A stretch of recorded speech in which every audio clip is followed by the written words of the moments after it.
Sir Joselio Delcip. Hi, Chef! Hi, Hello, Chef! nice to see you. Nice to see you Payat ka. too. Oo nga eh, I'm trying to lose some weight. So, Bakit? wala lang, for healthy options. Tama na yan. Okay na Correct. yan. Oo. Kumusta tayo lahat kahapon? Hindi ako natuloy yesterday because of the bagyo eh. Oo. Kami rin. Yeah. Oo, wala kaming Actually, kuryente. oo. Sobrang, Grabe. ako namamatay na ako kahapon. And speaking of kuryente, sinasabi sa akin ni Jenny, tama ba si Ate Ella kaya hindi siya nakapasok today? Yes, wala pa Wala rin pa silang rin. kuryente at saka madami atang nakaharang na puno Oh, sa okay. kanilang lugar. Grabe. Grabe. But- Ikaw, Chef, kamusta ka? May kuryente Well, kayo? nawalan lang kami ng kuryente kahapon, but bumalik Yeah. naman ng 11 p.m. Gano'ng katagal na wala? 7 a.m. to 11 p.m. Gosh, di ba? Tagal. Pero kami 4. 4 in the morning, wala na. Tas Pero anong oras bumalik na mga 9. Grabe. Grabe Kami nga. rin Taga ang saan ka ba, huli. Chef? QC, Cames Road. Oh, malapit lang So, kami. malapit Ako, lang. Diliman area naman. Ako Mandaluyong area, Ward 8. Correct. Pero meron pa rin tayong mga kababayan out there na until now, wala pang Affected pa rin. kuryente. Hindi Yeah. lang dito sa Metro Manila, even sa mga provinces. So sana, sa mga nakikinig po dyan sa sa Meralco, ibalik nyo na po ang Ibalik kanilang na yung kuryente nila. Ayan. Kasi kailangan na nila ng kuryente. Correct. At dahil dyan, magluto na tayo ng pan-fry hamonado Oo. workshop. Okay. correct. So, the recipe that I'll be teaching them is very basic. Yes. Very basic thing, pork chop. Gusto mo i-explain yung ingredients natin for our viewers? Sige, go ahead. Of course. Ikaw or ako? Of course, hindi ko alam yan, Chef. So, very basic ingredients natin. We have the garlic, pepper, sugar, salt, soy sauce. Okay. And we have the pork chop, the lean cut pork chop. Okay? So, and the oil. Anong Okay. oil yan? Alright, this is vegetable oil. Vegetable oil. Yes. Okay. Either vegetable oil or canola oil. So either of those oil for those people Baby who are oil. really conscious of their health. Like ako, I've been really health conscious for the past weeks. Yeah. So I'm really watching what I eat. So probably kaya ako pumapayat. Oo nga. So, hindi pwede baby oil, Chef. At talagang hindi pwede. Scary! ibang gamit yata yun. Okay. Okay, so what we will do before we will start to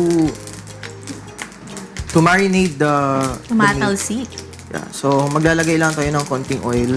I think basa yata yung frying pan natin. Oo, kasi may talsik-talsik ng konti. But anyway, so what we will do now, this is the lean pork. Pork chop. So if I were yung mga viewers natin, it would be better if yung kunin nilang pork chop, yung manipis yung cut. Bakit? Because this is really intended for those children na kumakain. This is intended for breakfast. Parang bacon. Parang bacon siya.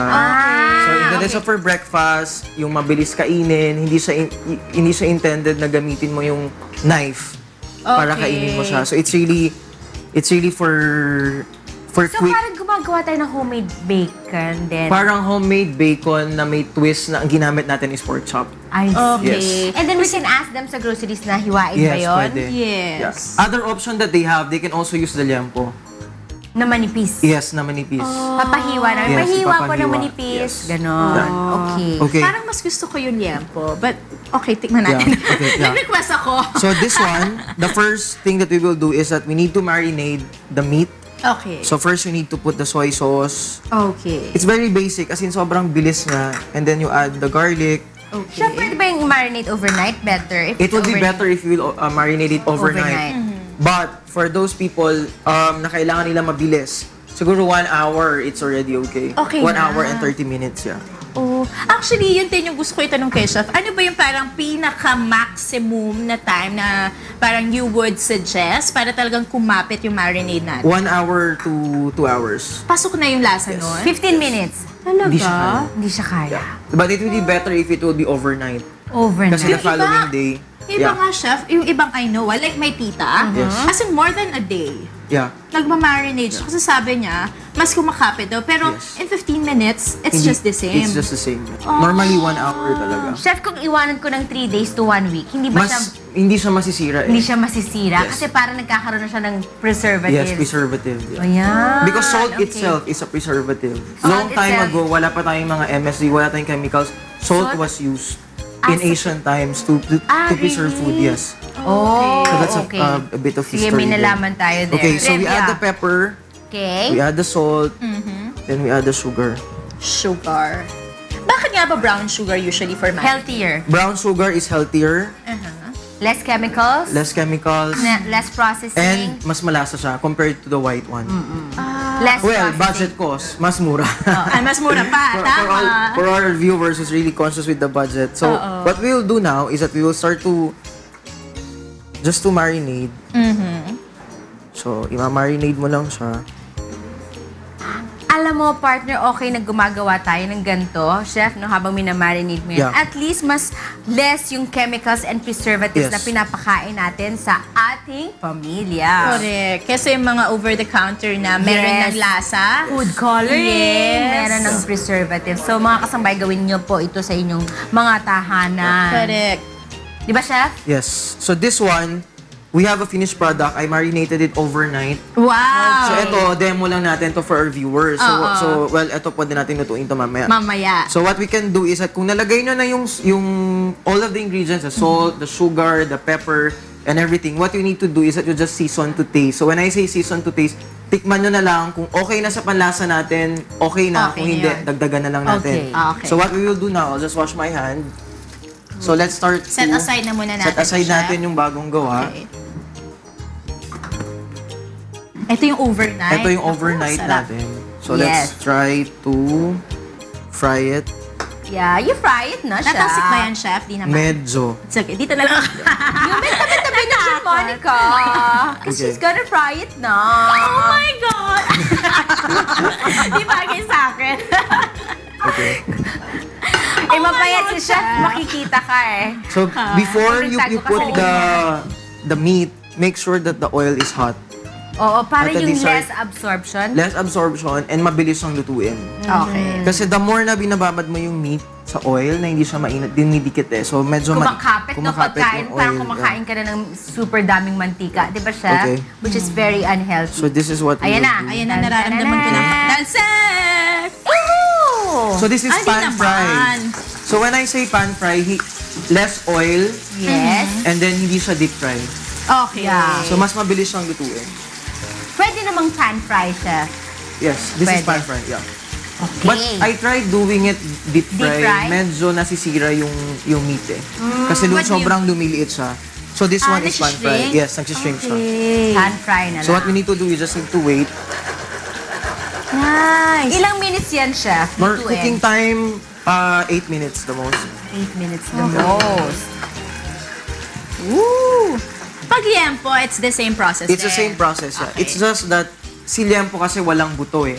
Very very minimal lang yung buto ni liempo. But for the pork chop kasi meron eh. Ayan. Yeah.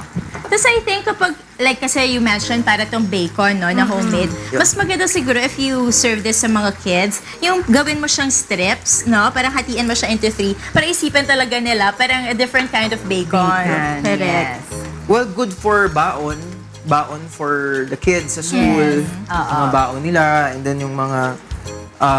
well, if you have a business, kung meron kang business, you can try this and you can start selling this to taxi drivers or to mga customers mo, mga taga-bangko, if you have a business, mga ganun. Actually, may sasabihin ako about bacon, why it's so addicting. Kasi Why? meron siyang something na parang ginagamit nila sa mga illicit substances before. That's why when you eat bacon, gusto mo siyang kainin all the time. Seryoso? Seryoso. And that's legal? Pinapayagan sila? Yes, na maglagay? hindi naman siya talagang, it's similar to what they use sa mga illicit substances. Chef, yung gano'n, like yung bacon or anything processed, it's not good to take every day, di ba? Kasi it's very unhealthy. Pero ano yung parang allowed lang na frequency ng pagkain ng gano'n? Mga once a week? Or once a week is best. Once a week lang. Pero for now kasi like with the lifestyle of other people, 'di ba? Parang everyday na lang hotdog, everyday bacon, everyday ham, everyday it's processed food eh. True. So, yun. So, what we need to do, we need to get alternatives like it's okay to eat meat because meat is protein, but Yes. if you keep supplying your body with preservatives and all that, so sobrang hirap, magkakasakit ka talaga. Well, True. if high in sodium, you will get, pag high in sodium yan, what you will get is yung bato, di ba? Naku, Oo, sakit sa bato. Oo. Tsaka anything naman na sobra masama eh. Correct. Oo. Kailangan balance lang. Pag sobra ka din sa protein, may magsasuffer din sa internal organs Yeah. mo. Correct. Kaya nga din, kailangan mo rin nagdi-detox. Yes. Oo. Nagdi-detox ka ba? tip, lemon, cucumber, and orange. Mix them together in one container. Then tap water. Leave it for 30 minutes, then just drink it. That's what I'm doing now. Really? Yeah. Lemon, Cucumber, and orange. Lahat ng three. Wala yung skin ng orange. Hindi ko tinatanggal. Lahat siya. As in, I just slice them. Okay. And then ilalagay siya sa container. Then add water. Yun lang. Talaga? Hindi extra? Hindi na. That's one of the options that you can Kaya do. ka pumapayat siguro? For those people who want to detox. Really? Oh. So, paano siya? Tama ba, chef? Ginagawa mo siyang parang meal replacement? It's not as meal, iniinom mo? but kasi like ako, I drink 10 liters of water a day. Wow. So, ang nangyayari doon talaga, lahat ng tubig na iniinom ko, kailangan meron siyang ganyan. So, hindi pwedeng ibigay ng katulong sa akin yung container ko na walang lemon, walang orange, and walang cucumber. cucumber. Yeah. Ano lasa nun? May strong Masarap. taste ba siya? Masarap siya. Cucumber, orange, Masarap and siya, lemon. but Medyo sour, maasim-asim. It's healthy because when you start, kung magsi-CR ka na, Pasintabis mga sorry I mean, nagbabreakfast. since we're discussing about detox, so pag Yes. nag-CR ka na, kung titingnan mo, as in talagang, seriously, I mean, it's healthy, di ba? As in talagang maaano mo, talagang you can really see the effect of the... Nagigets mo, partner? Oo, nagigets ko. Tinitingnan ko na lang yung pork chop. So talagang you can see the Pagkakaiba, ha? effect. Yeah. Oo. Pero at least, di ba, pang-balance nga yun. Kung talagang Kumakain ka pa rin ng mahilig ka sa mga solid, bacon. chef. I Solid still eat. food. Oo, yun lang yung water mo. Yeah. Yung water lang talaga. And then lemon extract every morning before I take water. Oh. So, yun. Pure lemon extract? Yes, when you wake up. Sakit sa tiyan nun pag acidic Pure lemon extract and then 2 liters of water. Or 10 more 2 liters. So yung lemon extract in the Yes. morning, ihahalo mo sa water? Yes. Okay. Ay, hindi na. No, pure yun. Hindi ba masakit sa tiyan Hindi yun, naman. chef? Pag acidic ka, di ba? I think, you have to correct me ha. Kasi ang alam ko, partner, kapag like yung, ang kalamansi, yun yung sure ako. I'm not sure with lemon. Ang lemon hindi siya, but if you try the calamansi, yun yung sobrang acidic. At saka Mataas alam yung ko, calamansi is acidity not level. acidic as long as it's not mixed with sugar. Sabi nila, kung iinumin mo siya as it is, it's not acidic. In fact, kapag daw acidic ka, parang dapat nga daw mag-take ka ng calamansi in the morning na calamansi extra. Really? Parang Okay. gamot talaga siya. Huwag mo lang haluan ng sugar. Okay, partner. Oo, habang hinahantay natin maluto ang ating recipe, hingi muna tayo ng update sa Baseco Evacuation Center kung saan nagpalipas lamang ng magdamag ang mga evacuee at balik na sa normal nilang sitwasyon. Naroon ang ating UNTV correspondent na si Pong Mercado. Pong? Yes, Monica and Jenny, rise and shine, maganda na rin ang sikat ng araw dito sa Baseco, Maynila. Sa magdamag, nakaranas lamang ng manakanakang pag-ambo ng mga residente. Mula kagabi, halos 400 na pamilya na lamang ang nanatili sa Baseco Evacuation Center. At ngayong umaga nga ay nagbalikan na sa kanilang tahanan ng mga tao matapos ang inihandang agahan na arroz caldo. Tuloy na rin ang klase sa President Corazon Aquino High School at Benigno Aquino Elementary School na malapit dito, bagamat ang ilang estudyante ay absent pa rin upang tumulong sa kanilang magulang sa pag-aayos sa kanilang mga tahanan. Ayon sa Manila Department Social Welfare, kahapon umabot sa mahigit 1,500 families ang lumikas sa pagdaan ni Bagyong Glenda. Ngayon, balik na rin ang supply ng kuryente sa compound maliban na sa ilang block na nagkaproblema sa linya. Samantala, ongoing pa rin ang clearing operation ng city government at possible na mga pangunahing daan dito naman sa Kalakang, Maynila. Maging ang Lagos Nilad na dadaanan na rin dito sa Manila City. Yan ang ating sitwasyon dito sa Baseco, Maynila. Balik sa inyo dyan sa studio. Maraming salamat po, Mercado. Live mula sa Baseco Evacuation Center, Port Area, Manila. Good news yun Yes. At least lahat ng mga kababayan natin dyan sa may Baseco, halos back to normal na lahat. Yeah, nag-outreach kami dyan once sa Really? Baseco. Oo. Oh, sarap naman nun. Oh, speaking of sarap, ito tapos Yes. na. Cook already. So what I'm doing is I'm just garnishing. Mhm. So normally, for you to know that the pork chop is cooked, you will achieve the brown, the golden brown, something like medyo may pagka-burnt sugar color. Like this one. Oh, Kasi actually, nag-caramelize yung sugar. Yes. Yun, Kaya- exactly. Parang pag kasing ibang pork chop niluto mo, it's very dry. But this Yes. one, ito ba, may pakita natin sa close-up, parang ang may pagka-glazed yung ibabaw niya, na? Caramel, yeah. Nice. Ipakita na natin ang ating finished product. Okay na ba ito, Chef? Yeah. Okay, ang ating finished product. Ano nga exactly pangalan nito, Chef? The Pork hamonado. pork or pan-fry hamonado pork chop. Yan. Sige, Chef.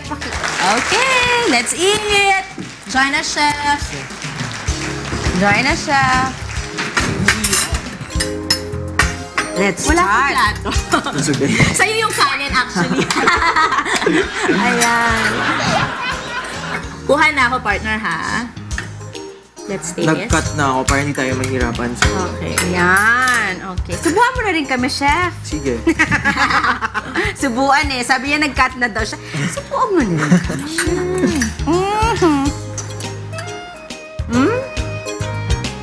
Uyain ko muna. Baka lumabas. Garlicky or... You know, kasi di ba when you say hamonado, ang unang pumapasok sa isip ko, matamis, di ba? Yun yung parang malakas The na taste ng ham. ham. Yes.